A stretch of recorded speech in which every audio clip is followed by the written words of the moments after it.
everybody, welcome to Kimmel's Irish Pub. Time for another movie review. Tonight's movie, Force of Nature. Kind of excited, although it's only 5.5 on IMDb so far, which isn't great, but it has Mel Gibson in it, Emile Hirsch, and Kate Bosworth, and it's about a group of thieves who decide to perform a robbery of some sort during a hurricane, and their plans are foiled because a cop wants everybody to evacuate the building. So looking at the picture, it looks like Mel Gibson might be the cop and Emile and Kate Bosworth are the thieves, but I don't know. That's why I'm here. It's only an hour and 31 minutes. I wasn't even going to watch a movie tonight, but here we go, you know. So let me get into it, find out what it's really about, find out who the cop is, who's the thieves, who knows, and give you a better idea of the synopsis, and then ultimately let you know what I think. I'm a little bit excited, although the ratings are low. But this is why you watch me, to tell you if it's worth watching or not. Or maybe it's because of my good looks. I don't know. Either way, I'll be back in a little bit.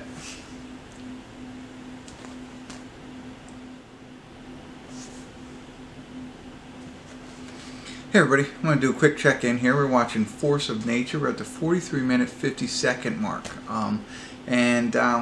You know, a little bit different than what I kind of thought it was. So Emile Hirsch is the cop.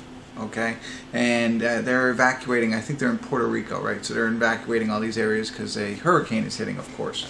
And so, a sequence of events happens that leads him and his new partner to an apartment complex, and that's where they're trying to get people evacuated out of there. So I won't go into great detail on the sequence of events, but that's how they end up there. Well, it's at the apartment complex where they now run into Kate Bosworth and Mel Gibson. Mel Gibson's a retired policeman who won't leave the apartment complex. Kate Bosworth is his daughter, who is a doctor and has a room for him. He needs dialysis, but he's refusing to leave. And Emile Hirsch is there. He's trying to get him to leave there. And there's some other people in the building too. They're trying to get out that won't really leave. Then our thieves come in. So the thieves are a gang of people who are trying to break into a specific apartment in this apartment building.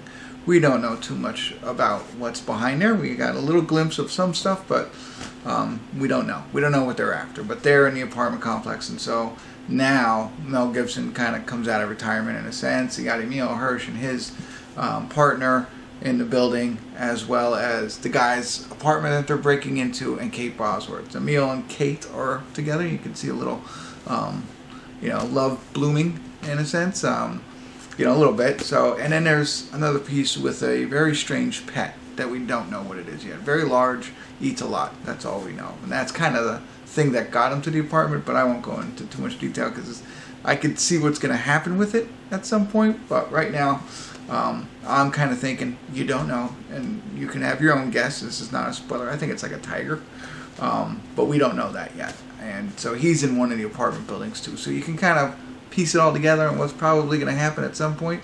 But that's where we are. I think that's a better idea. It's not, for some reason I thought they were like robbing a bank or a jewelry store or something like that. It's just an apartment complex. So I don't know. All right, let me get back to it here, see where it goes from here. I'll let you know if anything interesting happens, and I'll give you my thoughts at the end. Stick around.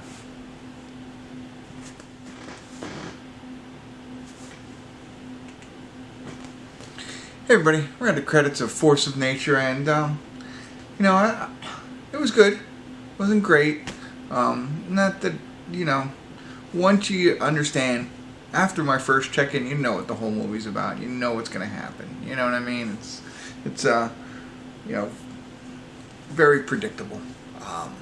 There are some small surprises, I don't know, but for the most part, I kind of thought what was going to happen happened.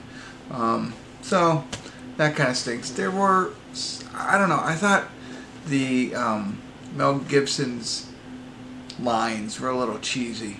Like there's one apartment room with all these guns, and he's going around like like a kid in a candy store. But I get it, but it was a little, I don't know. So other than that, I mean, otherwise it was just okay. Nothing earth-shattering. It's surprising that like all these pretty decent actors were in this for an okay film, and in the sense that it's not like, ooh, we got something new and original. It just doesn't do that well. It's a movie you see all the time, and different forms of fashion with these actors in it. So that's a little bit surprising if they read the script. Like, I'd read the script and be like, yeah, it's been done many different ways, many different times, you know. But anyway, sorry. So I don't think it's a 5, but I also don't think it's a 7. So that leaves us at about a 6, right? So that's what I got. Entertaining when we're running out of movies. It's worth a watch, I guess, you know, but don't be as excited. And that's the other thing. I was pretty excited. I had my expectations a little bit higher. I was hoping for a little bit more. So don't do that. Just go into it knowing, hey, it's just your run-of-the-mill action movie, you know, cops and thieves and, you know, hurricanes. Hurricane was a very minimal role, too. The only purpose a hurricane had was the evacuation piece. So, anyway, you know, I've seen other movies where the hurricane or the disaster was like a really key point. This is not really a key point. So, all right, I'm sorry, I'm rambling on, but it's worth watching with low expectations. If you do watch it, let me know. Love to hear your thoughts. Drop me some comments if you haven't already. Subscribe to my channel, and you know, continue to check in here at Kimmel's Irish Pub.